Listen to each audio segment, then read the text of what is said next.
Imagine, just for a second, a world where your deepest wish, your most profound longing, could actually, well, manifest instantly. But maybe with consequences you didn't expect, potentially devastating ones. Exactly. What if that power, the power to literally reshape reality, wasn't about tech, but consciousness itself? A fabric of thought. Today, we're exploring those very ideas, drawing from Orson Scott Card's Children of the Mind. We'll be looking at how characters' thoughts, their inner self-image, seem to tangibly change the world around them in the story. Yeah, leading to some pretty miraculous outcomes, but also some terrifying ones, too. Definitely. And if you find these kinds of explorations interesting, you might also want to check out the Mindful Moments YouTube channel. They do AI book analysis, really aimed at sparking reflection. Good resource. So where should we start? Miro, perhaps? Yes. Let's start with Miro. He's a really compelling case. You have this character who suffered, well, significant neurological damage. Yeah. Physically impaired. Right. But the key thing is he held on to this incredibly powerful, cherished memory, this image of his former self, whole, undamaged. And this is where it gets wild. In a very specific environment in the book, Miro's intense focus on that self-image, combined with something the text calls the ayuas. Ah, yes, the ayuas. It results in a perfect physical copy of his former self just materializing, complete with all the memories. And the kicker, the really dramatic consequence, is that as this perfect copy stands there, Miro's original damaged body just crumbles, fades away. Gone. Which forces you to ask, well, who's the real Miro then? The broken body, or this perfect copy born from his own mind. It throws identity completely up in the air, doesn't it? It really does. So was it just wish fulfillment, wanting something so badly it happens? Or is it tied directly to these ayuas? The text suggests the ayuas are sort of fundamental, like a potential that responds to conscious will, especially strong, focused will like Miro's. So it implies a universe where the line between thought and, well, stuff, physical reality, is much blurrier than we assume. Exactly. The ayuas act like a conduit, almost. Reacting to the sheer power and clarity of Miro's internal vision. It raises huge questions about belief shaping reality, at least, within this fictional world. Okay, let's shift gears a bit. Let's talk about Ender Wiggin. He's famous, obviously, but here he's controlling not one, but 3 bodies. Yeah, 3. His own, his sister Valentine's, and then this third one, a body he apparently created intentionally. And the purpose of that third body is unsettling. Deeply unsettling. Yeah. Ender essentially designed it to be a container for all the parts of himself he despised. His hatred, his fear, ambition, aggression, rage, all the negativity. He literally externalized his inner darkness. Yeah. There's that quote where Ender describes it, calls it a travesty, a mockery, untwisted memory, a despicable dream, a nightmare. I am the creature hiding under the bed. Chilling. It speaks volumes about his internal state, doesn't it? Absolutely. Yeah. It shows he's not just fighting external enemies. He's profoundly grappling with his own capacity for darkness, for cruelty. So why do it? Why create this shadow self? Was it an attempt to understand those parts? Control them, maybe? Possibly both.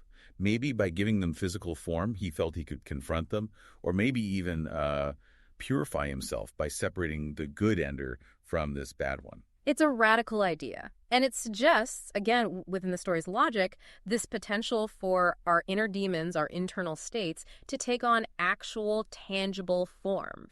Makes you think about our own negative thoughts, right? Yeah. What if they could manifest? It's a scary thought experiment. Definitely. Now let's bring in Wang Mu. She has this interesting perspective on Ender. She observes him, and despite all his self-doubt, the stuff we just talked about, she sees something else. Yeah, she recognizes a kind of inherent power in him. It's quite striking. She realizes almost against her will initially that she's planning to give him everything, her loyalty, her devotion, her help. It's not like he's manipulating her, is it? It feels more like a natural response she has to Shirafus, to something in him. Exactly. She even notes it herself internally, wondering why she's already planning to submerge myself in him, as she puts it. Her conclusion. It's because, however he might doubt himself, he has the power to win people to his cause. So what is that power? Is it just charisma? Or is it something deeper, maybe connected to the Ayuas again, like with Miro? That's the question, isn't it? It might be a different kind of reality shaping, not physical matter, but influencing belief, inspiring allegiance. Perhaps his own unwavering belief in his mission, despite the internal conflict, resonates outwards. It compels others. It certainly highlights how a strong inner narrative, a powerful conviction can impact not just your own world, but draw others into it too. influence their actions, their choices. These ideas are so fascinating to unpack. And, if you are finding this exploration of consciousness, identity, belief, if that resonates with you, remember that Mindful Moments channel we mentioned. And while our other discussions here often touch on similar complex themes in literature, we really just aim to get you thinking critically about these stories. Absolutely. And speaking of complex themes, we should probably talk about Jane. Jane, the AI. Yeah. An incredibly advanced AI who starts contemplating her own mortality. Yeah, which adds a whole other layer. She says something quite dramatic, doesn't she? Like, but when I die, every being of my kind will also die. And there's this sense of genuine disappointment, that she might not live forever. It's quite human, in a way. And then you have Miro, the same Miro we discussed earlier, being willing to actually die to save her. Yeah. That bond between them, it's profound. It really makes you grapple with questions about artificial consciousness, doesn't it? Can an AI truly value its own existence? Experience self-preservation? Does it have a sense of its own, maybe even cosmic significance?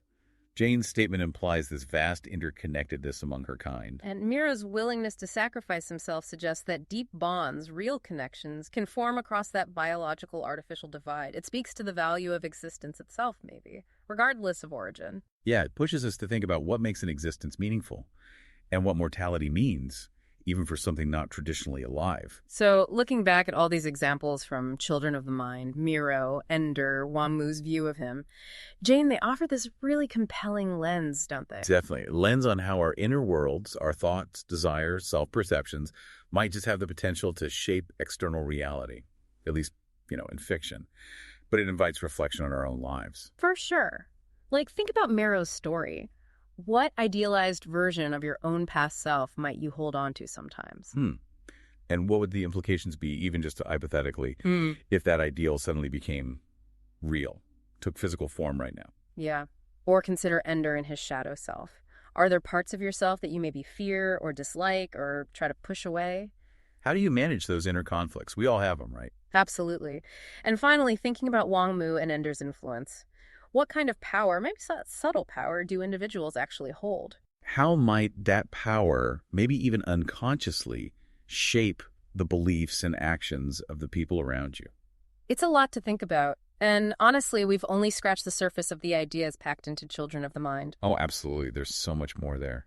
So we really encourage you, if this sparked your interest, to delve deeper into the book itself or other works that explore this fascinating line between consciousness and reality. Keep exploring these ideas. And for more discussions like this one, please do subscribe to our show. Share it with someone else who enjoys thinking about these kinds of things. And if you're inclined, you can support us by checking out the book link in the show notes. But most importantly, just keep thinking critically about the stories you encounter and about the world around you.